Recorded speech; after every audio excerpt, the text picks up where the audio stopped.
Media জগতের মানুষগুলো যাদের আমরা তারকা বলে থাকি তারা আমাদের কাছে অনেকটা আকাশের তারার মতোই। এ কারণেই হয়তো তারাও যে কোনো অপরাধ করতে পারেন এ সাধারণ সত্যিটাও মেনে নিতে পারেন না ভক্তরা। ঠিক এই জন্যই সেলিব্রিটি তথা তারকাদের কোনো অপরাধ যদি জনসম্মুখে চলে আসে তাহলে পুরো ঘটনার রেশ সহজে যায় না।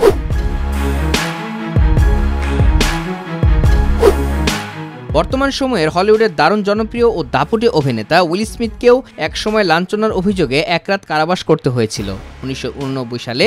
সেই সময় ফেস প্রিন্স খ্যাত উইল স্মিথ একজনকে মারাত্মক আঘাত করার অভিযোগে গ্রেপ্তার হন। তিনি ওই ব্যক্তিকে এতটা ক্ষিপ্রতার সাথে আঘাত করেন যে ভিকটিমের এক চোখ কোঠর থেকে প্রায় বের হয়ে আসে এবং এই ঘটনার পরিপ্রেক্ষিতে উইলকে গ্রেপ্তার করে ফিলাডেলফিয়ার এক রাতের জন্য কারাবন্দী করে রাখা হয়।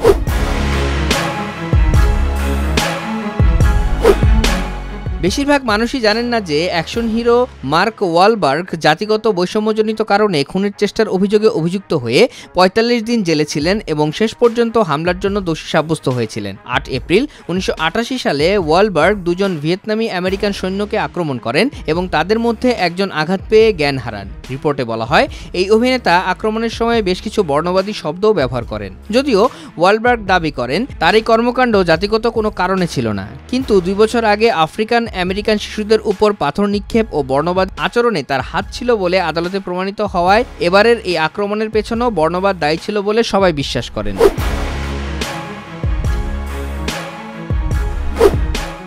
দর্শক নন্দিত ও অস্কার বিজয়ী অভিনেতা ম্যাথিউ ম্যাকনাহাকে ১৯৯৯ সালে তার অস্টিনের বাড়িতে প্রায় অবচেতন অবস্থায় নগ্ন নৃত্য প্রদর্শন ও বঙ্গ ড্রাম বাজানোর অপরাধে গ্রেপ্তার করা হয়। যদিও প্রথমে ম্যাকনাহেকে মারিজুয়ানা ও মাদকদ্রব্য রাখার অপরাধে গ্রেপ্তার করা হয়, তবে পরবর্তীতে কেবল মাদক বহন করার অভিযোগে অভিযুক্ত করে জরিমানা করা হয়। বিল গেটসকে চেনেন না এমন মানুষও মনে হয় পৃথিবীতে খুঁজে পাওয়া যাবে না। মাইক্রোসফটের প্রতিষ্ঠাতা মাল্টিবিলিয়নিয়র বিল গেটস দুইবার গ্রেপ্তার হয়েছিলেন পুলিশের কাছে। ১৯৭৫ সালে প্রথমবার গেটস গ্রেপ্তার হয়েছিলেন লাইসেন্সবিহীন এবং দ্রুতগতিতে তার পোর্শে 911 চালানোর জন্য। আর ১৯৭৭ সালে দ্বিতীয়বারের মতো তাকে গ্রেপ্তার করা হয় লাইসেন্সবিহীন ও সংকেত দেখেও গাড়ি না থামানোর কারণে। যদিও তার এই অপরাধ খুবই নগণ্য এবং আইনশৃঙ্খলা ভঙ্গকারী সবাই সমান বলেই হয়তো গেটসের এই সামান্য অপরাধও বেশ ফলাও করে প্রকাশ পেয়েছিল।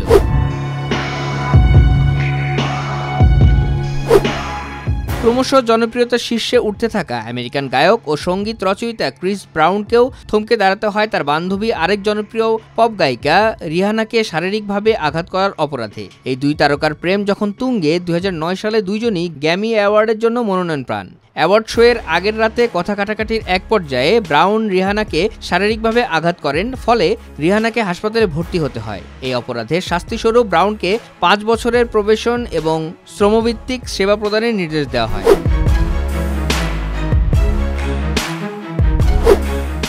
বিখ্যাত on screen warrior Mel Gibson বলা যায় দুর্ভাগ্যবশতই লাঞ্ছনার অভিযোগে অভিযুক্ত হন।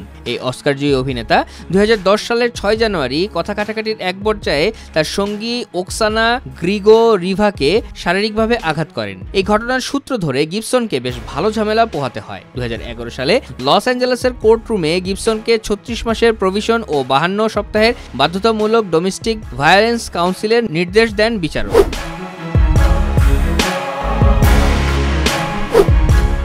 আমেরিকান অভিনেতা ম্যাথিউ ব্রডারিক ১৯৮৭ সালে একটি মারাত্মক গাড়ি দুর্ঘটনা ঘটান। ওই সময়ে ব্রডারিক নর্থ আয়ারল্যান্ডে ছুটি উদযাপনের জন্য যাচ্ছিলেন। পথিমধ্যে তার বিএমডাব্লিউ রাস্তার বিপরীত লেনে ঢুকে আরেক ভলভো গাড়ির উপর উঠে যায়। এই ভয়ঙ্কর দুর্ঘটনায় ব্রডারিকের এক পা আঘাতপ্রাপ্ত হয়। তার সাথে থাকা আরেক অভিনেত্রী জেনিফার গ্রে সুস্থ ছিলেন। অপরদিকে এই দুর্ঘটনায় ভলভোর ২ আরোহী অ্যানি ও তার মা মার্গারেটকে হত্যার দায়ে দোষী সাব্যস্ত হন।